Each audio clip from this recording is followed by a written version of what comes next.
MDHचा kitchen king मसाला kitchen मध्ये असला तर आपण काहीही बनवू शकतो। वांग्याचं भरीत, आलू गोबी, भेंडी मसाला आणि भरपूर काही। MDH छत्रपती शिवाजी महाराज यांच्या आज तिथीप्रमाणे राज्याभिषेक सोहळा पार पडणार आहे। आपण सध्या आहोत कुर्ल्याच्या या परिसरात। आपण पाहू शकता कुर्ल्यामध्ये गेल्या काही महिन्यापूर्वी मुख्यमंत्री देवेंद्र फडणवीस यांच्या हस्ते छत्रपती शिवाजी महाराज यांच्या मंदिराचे उद्घाटन जे आहे ते करण्यात आले होते।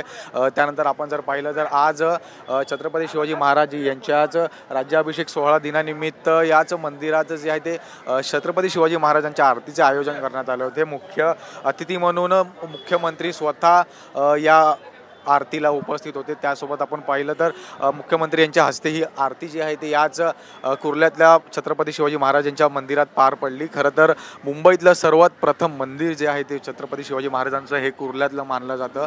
आपण पाहू शकता कशा पद्धतीचं मंदिर जे आहे ते या ठिकाणी उभारण्यात आलं आहे। छत्रपती शिवाजी महाराजांचं आसनस्थ मूर्ती असेल, त्यासोबत मागे विठ्ठलाची मूर्ती असेल, अशा पद्धतीचं मंदिर जे आहे ते या ठिकाणी उभारण्यात आलं आहे। त्यासोबत जर पाहिलं तर आज राज्याभिषेक सोहळा दिनानिमित्त हे संपूर्ण मंदिर जे आहे ते सजवण्यात आलं आहे। त्यासोबत मोठ्या प्रमाणात शिवप्रेमी असतील, शिवभक्त हे या ठिकाणी छत्रपती शिवाजी महाराज यांच्या मंदिरात दर्शनासाठी त्यांना मानवंदना देण्यासाठी येत आहेत। आज खरं तर राज्याभिषेक सोहळा पार पडत असतानाच आपण जर पाहिलं तर मोठ्या प्रमाणात शिवभक्त हे सुद्धा कुर्ल्यामध्ये आलेले आपल्याला पाहायला मिळत आहे। खरं तर प्रामुख्याने मुख्यमंत्री देवेंद्र फडणवीस यांच्या हस्ते आज छत्रपती शिवाजी महाराज यांच्या राज्याभिषेक सोहळा दिनानिमित्त आरती जी आहे ते पार पडली आणि त्याचसोबत अनेक अजून अभिषेक जे आहे ते आज कुर्ल्याच्या मंदिरात छत्रपती शिवाजी महाराजांच्या मंदिरात जे आहे ते आज 9 वाजता होताना आपल्याला पाहायला मिळणार आहेत। व्हिडिओ जर्नलिस्ट जितेंद्रसह मी जय पवार, TV9 मराठी, मुंबई।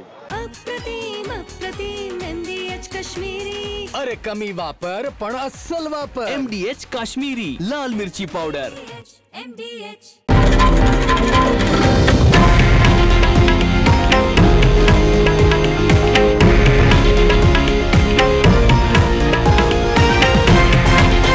हे आहे देशातील नंबर 1 न्यूज नेटवर्क आणि आपण पाहत आहात TV9 मराठी, एकमेव।